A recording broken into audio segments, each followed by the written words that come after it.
made tens of thousands of loans to people that banks wouldn't lend to, and my loss record is almost zero, which just says that if you give people a fair chance, they'll do whatever it takes to pay back.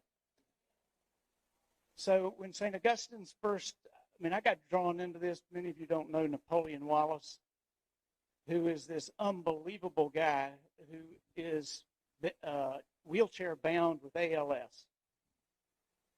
And he's like, Martin, if you don't do this, who's going to do it? Who's going to come forward with money? And he kept badgering me, and he can only speak through a synthetic voice. He can't move a single thing except his eyes.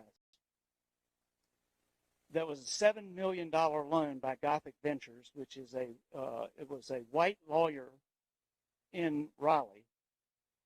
And when I got the paperwork, because I found I could get information from everybody, what I saw was a loan that I couldn't believe, and no one knew about it. It was 26% annual interest on a $7 million loan, and if you paid it off the day after it was brought, you still had to pay an $840,000 prepayment penalty to this lender. So I went to the lender, went to the lawyer, and I said, this is predatory, and I know what I'm talking about. I've been designated by the payday lenders in America as their number one enemy in the universe. This loan, not only was it 26% interest, and after 45 days, the prepayment penalty was not 2%, it was the full year's interest at 26%. It's huge. And not only that, when I got into the terms of it, it said that if you get a loan from anyone else like us, you have to take 100% of that money and prepay our loan and pay the prepayment penalty.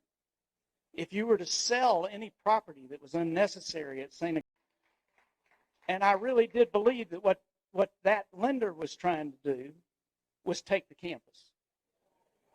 It had a $30 million facility at 26%. Most people who don't do finance don't know this. After 3 years, the amount of $30 million would double to $60 million. So on November 4th of last year, knowing that they were about to take another $4 million advance at 26% interest with all these bad things, the chairman of the board asked me, he says, well, if you think you're so hot, why don't you give us an offer? I said, okay, I'll do it.